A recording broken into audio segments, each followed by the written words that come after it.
Hi hello my besties, welcome to Shesha's vlogs. I hope ಎಲ್ಲರೂ ಚೆನ್ನಾಗಿದ್ದೀರಾ ಅನ್ಕೊಂಡಿದ್ದೀನಿ. ನಾನು ಕೂಡ ಚೆನ್ನಾಗಿದ್ದೀನಿ. ಇವತ್ತಿನ ವಿಡಿಯೋದಲ್ಲಿ ಏನಪ್ಪ ಇನ್ಫಾರ್ಮೇಷನ್ ಅನ್ನು ತಿಳಿಸ್ಕೊಡ್ತಾ ಇದ್ದೀನಿ ಅಂತ ಹೇಳಿದ್ರೆ, ಕೇಂದ್ರ ಸರ್ಕಾರ ಕೂಡ ಗೃಹಲಕ್ಷ್ಮಿಯರ ಖಾತೆಗೆ ಹಣವನ್ನು ಜಮಾ ಮಾಡಬೇಕು ಅಂತ ಹೇಳ್ತಾ ಇದ್ದಾರೆ. ಸೊ ಇದರ ಬಗ್ಗೆ ಕಂಪ್ಲೀಟ್ ಆದ ಡೀಟೇಲ್ಸ್ ಅನ್ನು ತಿಳಿಸ್ಕೊಡ್ತೀನಿ. ಸೊ ಹಾಗೇನೆ ಈ ಒಂದು ಯೋಜನೆ ಯಾವಾಗಿಂದ ಶುರು ಆಗುತ್ತೆ, ಯಾವಾಗ ನಮ್ಮ ಖಾತೆಗೆ ಅಮೌಂಟ್ ಬರುತ್ತೆ ಅನ್ನೋದನ್ನು ಕೂಡ ಈ ವಿಡಿಯೋದಲ್ಲಿ ಕಂಪ್ಲೀಟ್ ಆಗಿ ತಿಳಿಸ್ಕೊಡ್ತೀನಿ. ಸೊ ಬನ್ನಿ ತಡ ಮಾಡದೆ ವಿಡಿಯೋ ಕೂಡ ಶುರು ಮಾಡೋಣ. ವಿಡಿಯೋ ಶುರು ಮಾಡೋದಕ್ಕೂ ಮುಂಚೆ ಯಾರೆಲ್ಲ ನನ್ನ ಚಾನಲ್ಗೆ ಹೊಸದಾಗಿ ವಿಸಿಟ್ ಆಗಿದ್ದೀರಾ, ಪ್ಲೀಸ್ ಚಾನಲ್ನ ಸಬ್ಸ್ಕ್ರೈಬ್ ಮಾಡ್ಕೊಳ್ಳಿ. ಹಾಗೆ ಪಕ್ಕದಲ್ಲೇ ಇರುವಂಥ ಬೆಲ್ಲೈಕನ್ ಕೂಡ ಕ್ಲಿಕ್ ಮಾಡಿ ಆಲ್ ಅನ್ನೋ ಆಪ್ಷನ್ನ ಸೆಲೆಕ್ಟ್ ಮಾಡೋದ್ರಿಂದ ನಾವು ಯಾವುದೇ ಒಂದು ವಿಡಿಯೋ ಹಾಕಿದ್ರೂ ನೋಟಿಫಿಕೇಷನ್ ನಿಮಗೆ ಫಸ್ಟೇ ಬರುತ್ತೆ. ಸೊ ಬನ್ನಿ ತಡ ಮಾಡದೆ ಈ ಒಂದು ವಿಡಿಯೋನ ಶುರು ಮಾಡೋಣ. ಆಲ್ರೆಡಿ ನಮ್ಮ ರಾಜ್ಯ ಸರ್ಕಾರದಲ್ಲಿ ಕಾಂಗ್ರೆಸ್ ಅಧಿಕಾರಕ್ಕೆ ಬಂದಾಗಿನಿಂದ 5 ಗ್ಯಾರಂಟಿ ಯೋಜನೆಗಳನ್ನು ಜಾರಿ ಮಾಡಿದೆ. 5 ಗ್ಯಾರಂಟಿ ಯೋಜನೆಗಳನ್ನು ಕೂಡ ಜಾರಿ ಮಾಡಿ ಒಂದು ಯಶಸ್ಸನ್ನು ಕಂಡುಕೊಂಡಿದೆ ಅಂತಲೇ ಹೇಳ್ಬೋದು. ಅದರಲ್ಲೂ ತುಂಬಾ ಮಹಿಳೆಯರ ಅಚ್ಚುಮೆಚ್ಚು ಅಂತಲೇ ಹೇಳ್ಬೋದಾದಂತಹ ಒಂದು ಯೋಜನೆ ಅಂತ ಹೇಳಿದ್ರೆ ಅದು ಗೃಹಲಕ್ಷ್ಮಿ ಯೋಜನೆ. ಮಹಿಳೆಯರ ಖಾತೆಗೆ 2,000 ರೂಪಾಯಿ ಹಣವನ್ನು ತಿಂಗಳು ಜಮಾ ಮಾಡ್ತಾನೆ ಬಂದಿದ್ದಾರೆ. ಇದರಿಂದ ಎಷ್ಟೋ ಮಹಿಳೆಯರ ಆರ್ಥಿಕ ಸ್ಥಿತಿಯನ್ನು ಕೂಡ ಸುಧಾರಿಸಿದೆ. ಒಂದು ಕುಟುಂಬಗಳಿಗೂ ಕೂಡ ಈ ಒಂದು 2,000 ರೂಪಾಯಿ ಹಣ ತುಂಬಾ ಮುಖ್ಯವಾಗಿ ಕೂಡ ಆಗಿದೆ. ಈ ಒಂದು 2,000 ರೂಪಾಯಿ ಹಣ ಹಾಕೋದ್ರಿಂದ ಎಷ್ಟೋ ಗೃಹಲಕ್ಷ್ಮಿಯರ ಜೀವನದ ಹಾದಿ ಕೂಡ ಚೇಂಜ್ ಮಾಡ್ಕೊಂಡಿದ್ದಾರೆ ಈ ಒಂದು ಹಣವನ್ನು ಸದುಪಯೋಗ ಮಾಡಿಕೊಂಡು. ಸೊ ಇದೇ ರೀತಿಯ ಒಂದು ಚಿಂತನೆಯನ್ನು ಕೂಡ ನಮ್ಮ ಕೇಂದ್ರ ಸರ್ಕಾರ ಕೂಡ ಮಾಡಿ ಎಲ್ಲ ಒಂದು ಗೃಹಲಕ್ಷ್ಮಿಯರ ಖಾತೆಗೆ 1,000 ರೂಪಾಯಿ ಹಣವನ್ನು ಜಮಾ ಮಾಡಬೇಕು ಅಂತ ಚಿಂತನೆ ಕೂಡ ಮಾಡ್ತಾ ಇದ್ದಾರೆ. ಆಲ್ರೆಡಿ ಬಡ ಮತ್ತು ಹಿಂದುಳಿದ ಕುಟುಂಬಗಳಿಗೂ ಕೂಡ ತುಂಬಾ ಸಹಾಯ ಆಗಲಿ, ಅವ್ರನ್ನ ಆರ್ಥಿಕವಾಗಿ ಸದೃಢವಾಗಿ ಮಾಡೋದಕ್ಕೆ ಅಂತಲೇ ನಮ್ಮ ಕೇಂದ್ರ ಸರ್ಕಾರ ಆಗಲಿ ಅಥವಾ ರಾಜ್ಯ ಸರ್ಕಾರ ಆಗಲಿ ಸುಮಾರು ಯೋಜನೆಗಳನ್ನ ಜಾರಿ ಮಾಡ್ತಾನೆ ಇದೆ.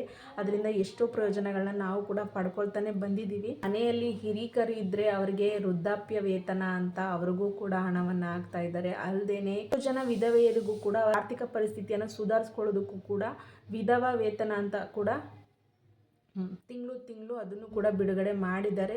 ಎಲ್ಲ ವಿಧವೆಯರಿಗೂ ಕೂಡ ವಿಧವಾ ವೇತನವನ್ನು ಕೂಡ ಕೊಡ್ತಾ ಇದ್ದಾರೆ.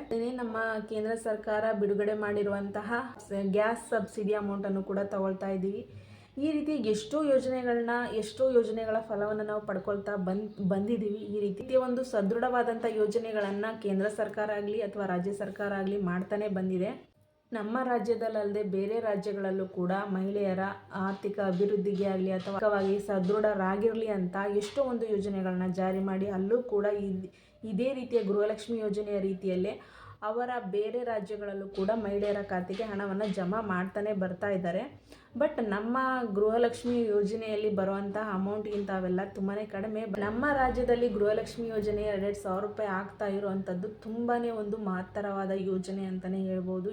ಇದೇ ರೀತಿಯ ಒಂದು ಯೋಜನೆಯನ್ನು ಜಾರಿ ಮಾಡೋದಕ್ಕೋಸ್ಕರನೇ ನಮ್ಮ ಕೇಂದ್ರ ಸರ್ಕಾರ ಕೂಡ ಒಂದು ಚಿಂತನೆಯನ್ನು ಕೂಡ ಮಾಡಿದೆ. ಈ ಒಂದು ಯೋಜನೆಯನ್ನು ಯಾವಾಗಿಂದ ಜಾರಿ ಮಾಡ್ತಾರೆ ಅಂತ ಹೇಳಿದ್ರೆ, ಈ ಒಂದು ಯೋಜನೆಯನ್ನು ಫೆಬ್ರವರಿ 1ರಿಂದ ಅಂದರೆ ಫೆಬ್ರವರಿಯಲ್ಲಿ ಬಜೆಟ್ ಆಗುತ್ತಲ್ಲ ಆ ಒಂದು ಟೈಮಲ್ಲಿ ಈ ಒಂದು ಯೋಜನೆಯ ಸಂಪೂರ್ಣವಾದ ಮಾಹಿತಿಯನ್ನು ಕೂಡ ಕೊಡ್ತಾರೆ. ಈ ಒಂದು ಗೃಹಲಕ್ಷ್ಮಿ ಯೋಜನೆಯ ರೀತಿಯಲ್ಲೇ ನಮ್ಮ ದೇಶದ ಎಲ್ಲ ಒಂದು ಮಹಿಳೆಯರ ಖಾತೆಗೆ ಹಣವನ್ನು ಜಮಾ ಮಾಡಬೇಕು, ಪರಿಸ್ಥಿತಿಯನ್ನು ಸುಧಾರಿಸಬೇಕು ಅಂತ ಚಿಂತನೆ ಕೂಡ ಮಾಡಿದರೆ ಈ ಒಂದು ಯೋಜನೆಯನ್ನು ಫೆಬ್ರವರಿ ತಿಂಗಳಲ್ಲಿ ನಡೆಯುವಂಥ ಬಜೆಟಲ್ಲಿ ಸಂಪೂರ್ಣವಾದ ಮಾಹಿತಿಯನ್ನು ತಿಳಿಸ್ಕೊಡ್ತಾರೆ. ಒಂದು ಯೋಜನೆಯ ಬಗ್ಗೆ ನಿಮಗೆ ಏನನ್ನಿಸ್ತು ಅನ್ನೋದನ್ನು ಕೂಡ ಕಮೆಂಟ್ ಮಾಡಿ ತಿಳಿಸಿ.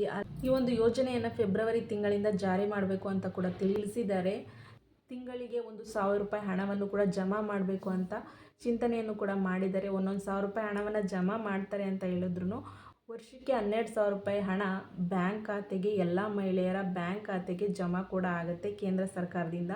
ಈ ಒಂದು ಯೋಜನೆಯ ಫಲವನ್ನು ಪಡ್ಕೊಳ್ಳೋದಕ್ಕೆ ನಾವು ಏನೆಲ್ಲ ಮಾಡಬೇಕು ಅನ್ನೋದನ್ನು ಮುಂದಿನ ವೀಡಿಯೋಸ್ಗಳಲ್ಲೂ ಕೂಡ ನಾನು ಕಂಪ್ಲೀಟ್ ಆದ ಡೀಟೇಲ್ಸನ್ನು ತಿಳಿಸ್ಕೊಡ್ತೀನಿ. ಯೋಜನೆ ಜಾರಿ ಆದಾಗ ಇದರ ಅರ್ಜಿಯನ್ನು ಹೇಗೆ ಹಾಕಬೇಕು, ಹಾಗೆ ಯಾವೆಲ್ಲ ಡಾಕ್ಯುಮೆಂಟ್ಸ್ಗಳು ಬೇಕು ಅನ್ನೋದನ್ನು ಕೂಡ ಮುಂದಿನ ವೀಡಿಯೋಸ್ಗಳಲ್ಲಿ ಯೋಜನೆ ಜಾರಿ ಆದಾಗ ಕಂಪ್ಲೀಟ್ ಆದ ಡೀಟೇಲ್ಸನ್ನು ಕೂಡ ವಿಡಿಯೋ ಮಾಡಿ ಹಾಕ್ತೀನಿ.